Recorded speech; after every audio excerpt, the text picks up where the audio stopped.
Yeah, I'm sitting here with Robert Meeder from SCAD. Robert, hey. Hi, hey, how's it going? Yeah, very well, thank you. How are you? Good. Excellent. SCAD is an educational establishment of sorts, Yep. but it's not your traditional school, is it? No, that's correct. So we are a little bit different because we're not your traditional research-based university.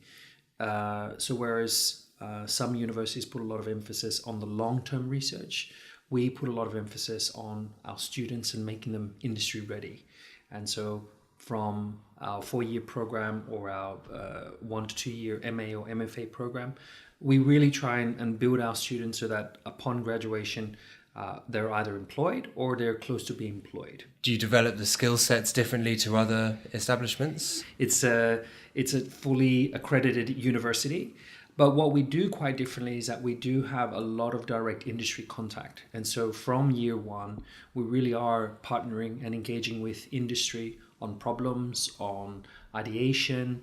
We have a special division within SCAD called SCAD Pro that allows industry to engage with students, where we can build up a 10-week unique program for the industry member themselves. And that can come down to a 5-week program that will be implemented in a pre-existing course, or can be a simple 48-hour challenge. Okay. And so within these programs, we actually apply a lot of design thinking principles, where we're not just pulling ideas out of thin air. We're looking at we're truly looking at it as a problem, and how do we use design to solve these problems that industry are facing. Mm-hmm. And it is facing a few issues. Yeah, of course. Yeah. One of the most recent projects I was involved with was with Commonwealth Bank and financial literacy. Now, you wouldn't necessarily think that a design art school could actually solve problems of financial literacy. You would almost expect that they should go to a business school.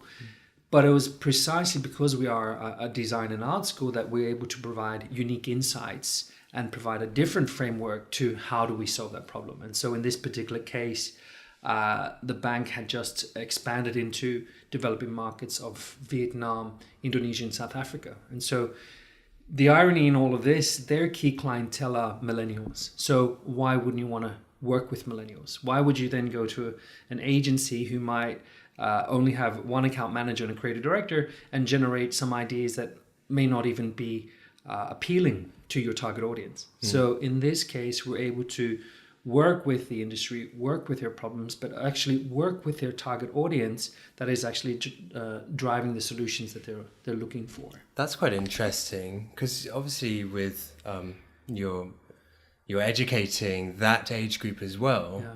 So how do you balance the fashion industry or apparel industry, which has come from slightly archaic ways of working compared to other manufacturing industries, certainly in the manufacturing process, and sort of repurpose that and teach people and educate people in a way that suits their style? Yeah, interesting question. I think it's something we face on a daily basis, and really from actually today's early discussion on the panel, it really is evident. We are at a crossroads, not only in consumers.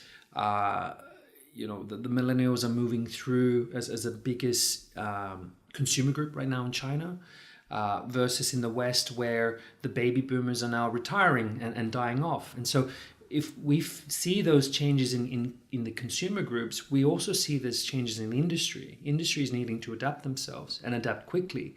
We too are also seeing that changes in education, both in the establishment and in where we need to go. And so I almost like to say this two camps of thinking. There's the traditional fashion educational universities that believe fashion should be something of beauty and craft and exquisite designs, which is true. But there's also another camp to say that if we had only taught ideas of sustainability to maybe generations before us, some of the designers that are in key decision making positions right now, we wouldn't be in the mess that we're in of waste. So, new concepts of circularity, sustainability, this has to be core to the education. And I believe it has to be taught in year one as opposed to taught as maybe as an afterthought in their final year. And that's where you really find two different kind of viewpoints, and maybe these viewpoints can exist. Maybe you can do your traditional fashion education, and universities can specialize in truly more the couture type design, sure. But then also students and designers that enter the fast fashion landscape, those types of students need to realize the impact they're making to the industry. They need to realize and understand sustainability, circularity, usability. Yeah, it's kind of a form and function balancing scale. Absolutely. And I guess those former, I think those former things you're talking about with the beautiful artistic designs, I'm thinking of, a nice pencil drawn dress and trying to sort of create that. And versus that's a very good point, because the artistic expression is still very important. But in this day and age, and it wasn't too long ago that I was meeting with the creative team, the designer, the head creative designer, and the team of a I won't mention the name of a very internationally renowned sneaker brand, and they said that they struggle to find designers to fill the roles that they have. And they have gone to all the different design schools, all the different schools specializing in footwear, and they still can't find the right designers. At the end of the day, they're employing animation students and teaching them 6 to 12 months of fashion and having the type of talent that they require.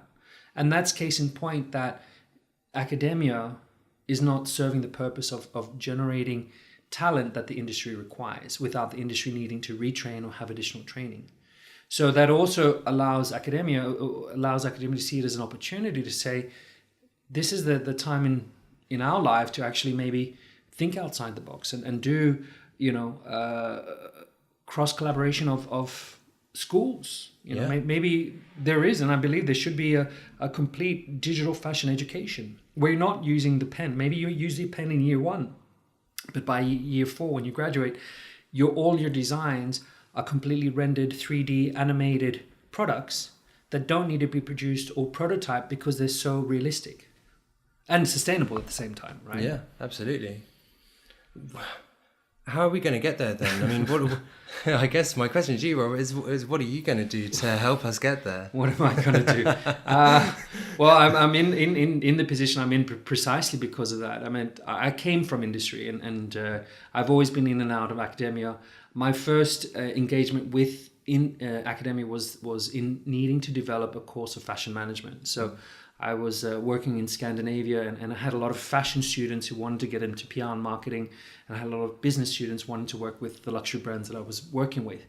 And it was like a complete kind of missing link here, because fashion students need to understand basic concepts of demand and supply, and business students need to understand basic ideas of aesthetics and design.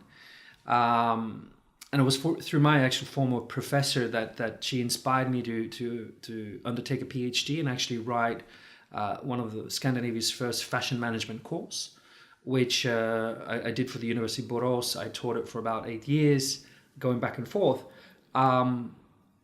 Left academia, went back to industry, and now I've been back in academia where, once again, I've tried to shake things around and try to, get academia to look at it a little bit differently.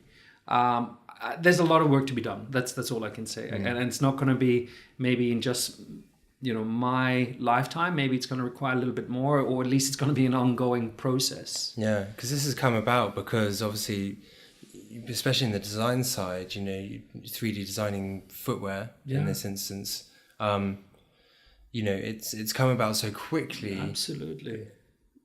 So I guess from an educational standpoint, it's been hard to catch up 100%. Because it's harder to implement 100%. That in a school than it is in, 100%.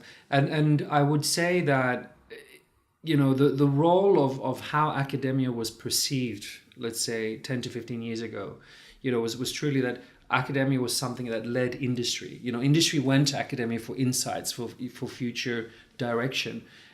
A lot of academia has, I hate to say it, in part failed because industry is forced to work so quickly. Consumers are demanding more and faster, that industry has internalized a lot of that R&D industry has invested in their own projects, it hasn't really helped in the sharing and collaboration across the industry. And so because of that, then in the past, maybe software would have gone after academia, and there would have only been maybe one or two software players. Now they're going after industry. And so academia is an afterthought. And so my problem right now is that I've potentially got 4 different types of 3D rendering design programs.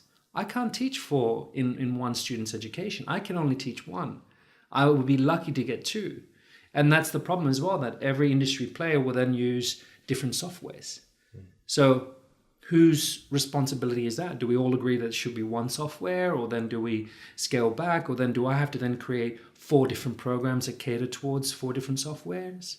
Or that's just a little example of, how fast industry is developed, how everyone else has developed along with industry, but somehow academia has been just floating along by. Yeah.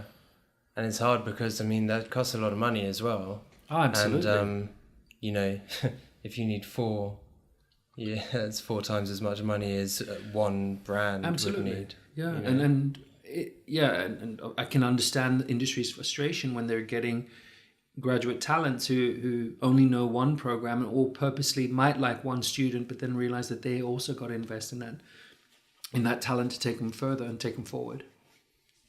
So do you think that the onus should be on the brand to educate people in this regard? Or, if you were to pose a possible solution, because let's be honest, I don't think that we're going to cut down and these guys are going to all agree to cut their investors out and all agree just to use one design 3D design tool or something like this, Absolutely.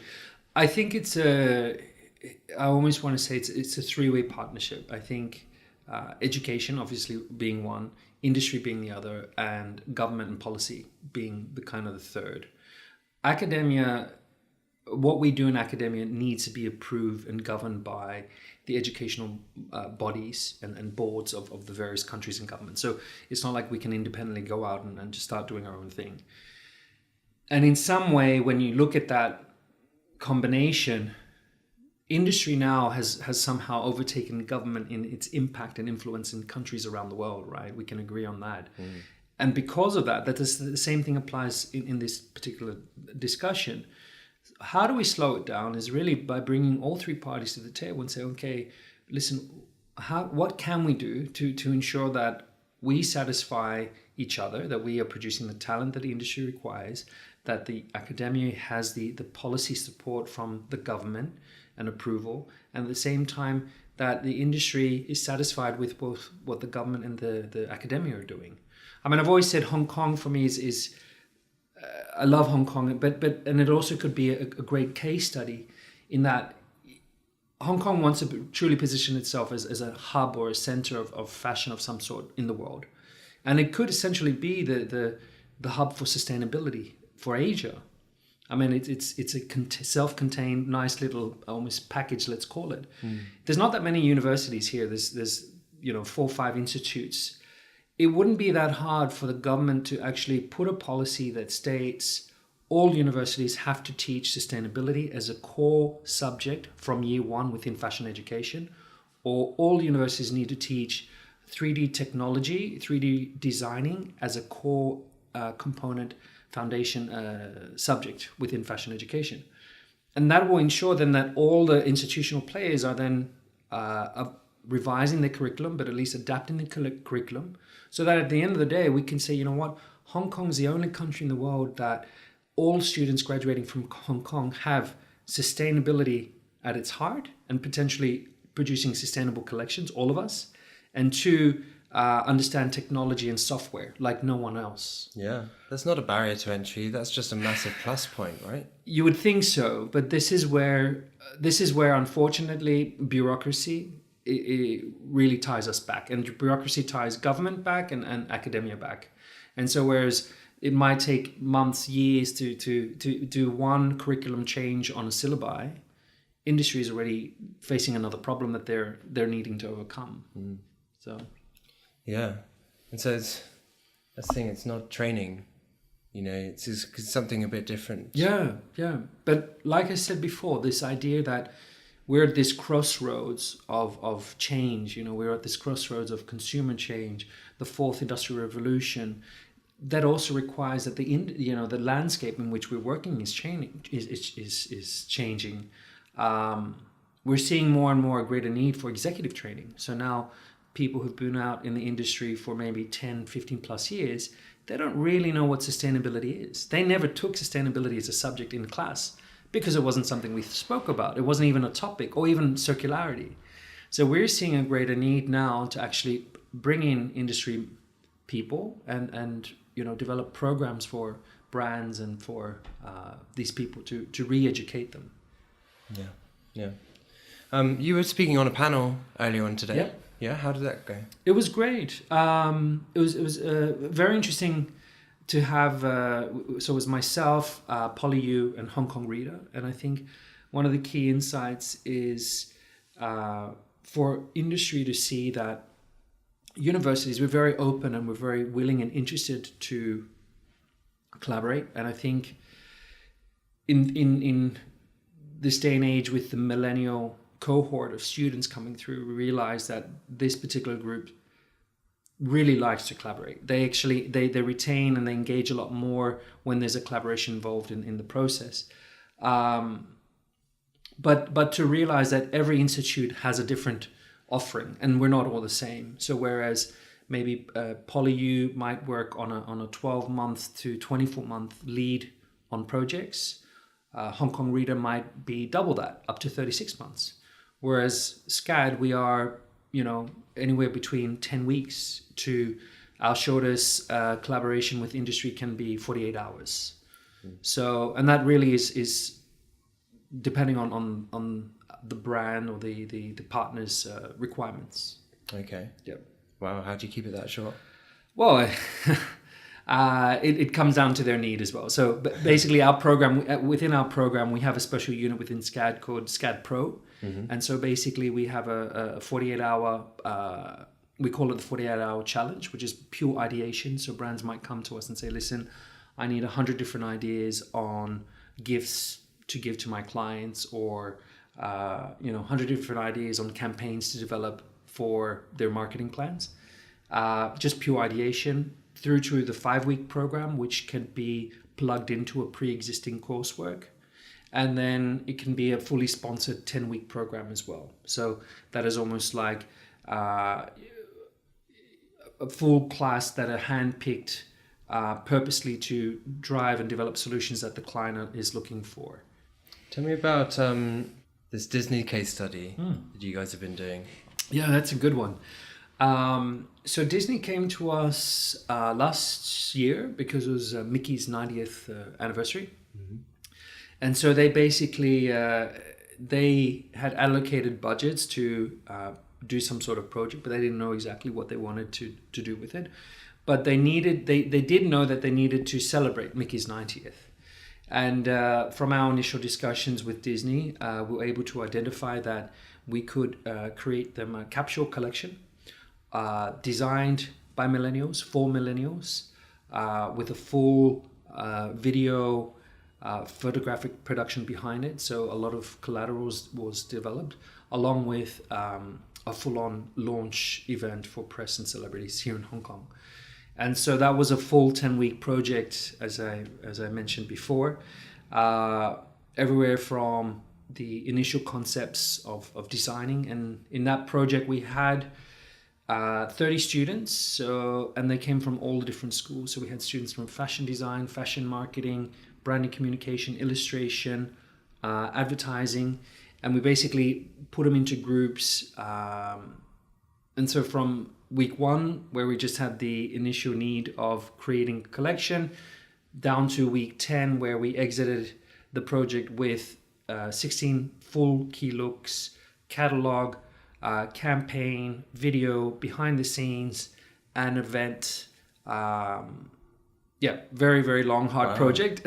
Yeah. But so it was 2.5 months, 30 students from all over, every different area. Yeah, every different area, also every different nationality. So when we know about these projects and we have enough ample lead time, because SCAD is uniquely positioned in the US, Lacoste e-learning in Hong Kong, we're able to actually promote the opportunity across the full program. Amazing. Yeah. How did the students react to that? Oh, they loved it. It was, they really, really enjoyed it. I mean, it was great for their portfolio. It was great case studies that they could talk about. And also, I mean, it was just the opportunity to work with a brand who needed something tangible, and it wasn't just a hypothetical, idea of what it could be, as opposed to, this is something that's going to go into production. This is something that the industry will be looking at and being inspired by, because you, as a millennial designer, you made it. So, yeah. Do you feel like that would be a way to engage students way more than the hypothetical sort of... 100%. And of course, it's a balance of both. I mean, you can't just collaborate and create without having a foundation of theory or historical reference or understanding of concept development. And so these projects generally that come through are crafted in a way that only students with high GPAs and also high grades can be invited to apply for. So they need to have a good standing throughout their time at SCAD, and they get invited by the industry. They get invited by the professors that lead the project, and so that really matches their in-class experience, what they've been studying before, together then with the practical experience of applying what they know. Which is, to be honest, which I really think is, in some sense, is the future of fashion, or at least a part of education will be that. Yeah. Outside of just your traditional theoretic, here's a textbook, here's research, study, hypothesize, write a thesis, graduate, good luck, go out into the universe. Do you think that applies actually probably generally speaking to education in general as well? Well, applying that same sort of taking real world experiences and applying it. I mean, I think there's room for everybody in terms of academia, and I think there's room for your traditional research model university that would do the hypothesis and long-term theoretical research, perfectly fine. Mm-hmm. But there is much more of a growing need for developing and delivering solutions and ideas to the industry now, but also for the students themselves to be engaged in real life problems and developing solutions that make sense, right? Yeah, absolutely. I feel like... You want to go back to university? Do you know what? I feel like I should be doing a fashion design course, because there's such a need for people. Yeah, absolutely. We hear it from the brands so much. There's a massive digital skills deficit in the industry right now. Yeah. And I think the more that guys and institutions like SCAD can do to help develop sort of curriculum and help address that deficit, the better, Yeah, absolutely. And I think things like obviously the Disney project obviously engages pupils in a great way. Yeah. So I wish you good luck, and I hope that you can get that bureaucracy challenge solved. Thank you. But good luck with that. Thank you so much. And I think if there is industry listening, or any industry members thinking, could I work with a university? How do I go about it? I would highly encourage everyone to collaborate. Naturally, collaboration should be a win-win for all. It should be a win-win for industry, for academia, but most importantly, for the students at the end of the day. So as long as we have this in mind and we keep it in our heart, I think, everyone's going to be a winner in this particular situation. Yeah, absolutely. Well, Robert, thanks so very much for coming on the show. No problems. Thank you for having me. Cheers. Everybody get up.